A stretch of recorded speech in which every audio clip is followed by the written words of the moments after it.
That's why a lot of today's generations, they are very stressed out, younger generation, because they have friends, but they are digital.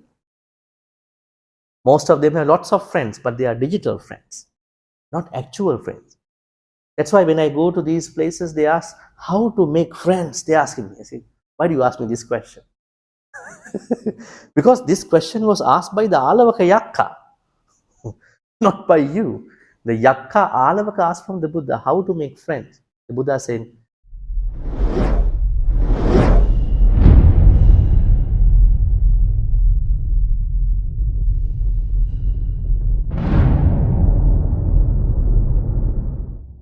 in the Singalovada Sutta, another sutta in Digha Nikaya, Buddha said, you have to sectionalize your money into 4 areas. The first two, the first is for personal use. If you, let's say you can't actually use it with a certain salary, but in most countries nowadays they don't have salary, they pay for the hour. Salary is not going to be a good plan for them. So anyways, let's say you are making 10,000, just to think how this goes to work. That means 2,500. This might not work in real life, but I'm saying what the Buddha said. Then we see how this works. Personal use. This means you, loved ones, and all your responsibility. Then the Buddha said, Ekena boge bunji, dvihi kammam payojai.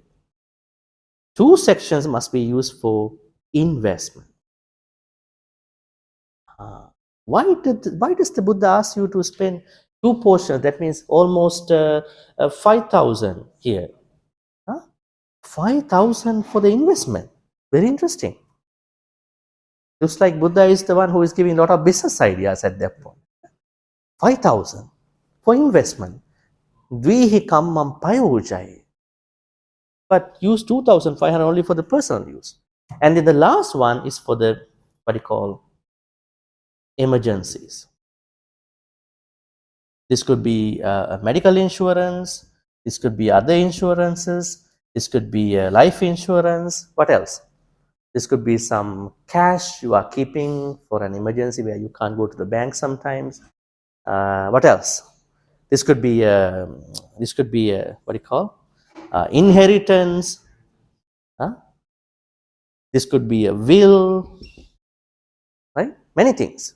So what we understand about the wealth management on the Buddha is that half of that wealth management, if you are a rich person, if you are not rich, if you are upper middle class or middle class, you need to think that this part has to be used.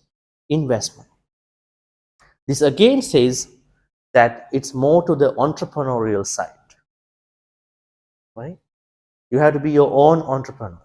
Now, what do you think about the money? Buddha has a clear stand about the money, right? So this is in the Sigalovada Sutta. You can go check later. This sutta back again, Digajanu. Here, Buddha also says you also need to create trust, virtue, generosity, wisdom for the next life. They are your wealth. Balanced lifestyle. Our life has to have a balance. Today's world, work life and our family life, personal life has to balance. Then Sigalovada Sutta, you can see DN 31. This is where we understand. In that sutta, Buddha talks about 6 drawbacks of your wealth. If you spend on these things, you are misusing your money. Number 1, immoderate consuming of liquor intoxicants. You are someone who is addicted to liquor, tobacco, drugs, this could be a problem. Right? Immoderate. Buddha never says you have to quit drinking, because at that time everybody used to drink. Like you say, you go to a country, you say that you can't be a Buddhist if you drink, especially Western countries. It's going to be a big problem, how to understand this. But better not to drink in immoderation. You have to have a moderation. You have better to quit, but if you cannot quit, at least you are drinking in moderation. I know that there are times that you are um, choicelessly into that thing, social meetings, whatever, but try to lower it. One day to quit it, it's better, right? Otherwise, you are spending lots of money. Second is roaming the streets at night. This is something at that time. Huh? Actually, if you are going out at night, you are carrying a risk depending on the country where you are living, right? You might be charged for unnecessary things. At that time, it was a problem. So you know, third is frequenting festivals. Like party people, always going to parties. Party, party, party. Every day is a party, right?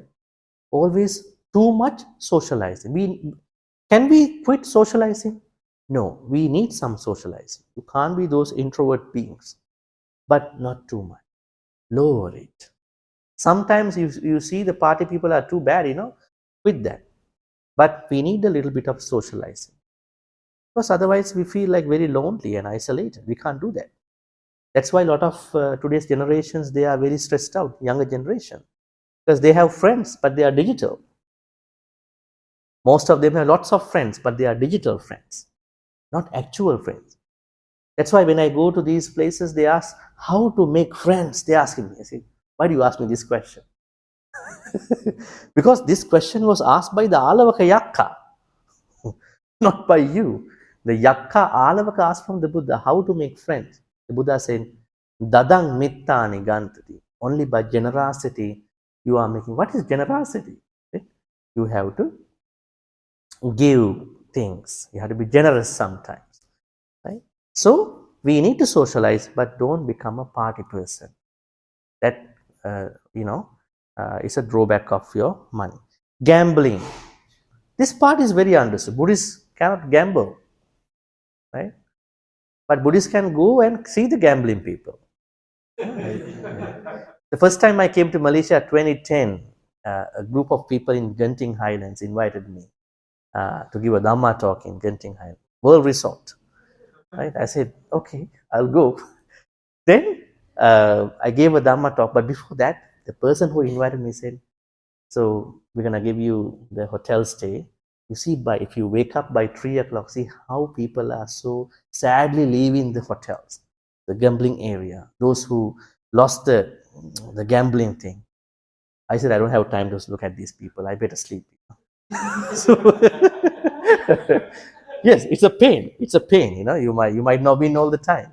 Today you win, and tomorrow that person wins, and nobody wins. So the thing is that gambling, if you spend money for gambling, this is a big issue.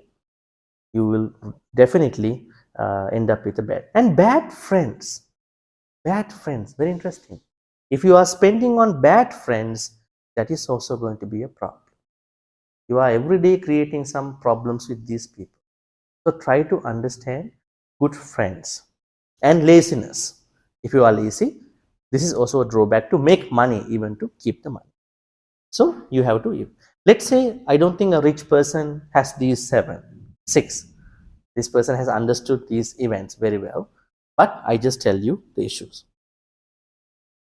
Happiness and lasting happiness. Okay, in deeper Buddhist teachings, we understand, although lay people are supposed to make money ethically, mindfully, but at a certain point, you are supposed to think that money is not everything. And there is something that lead you to lasting happiness.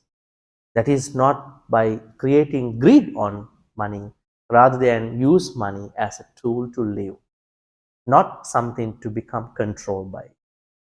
That understanding also must come at a certain. But we are not telling this to people who have no money at all, right? How do they understand it?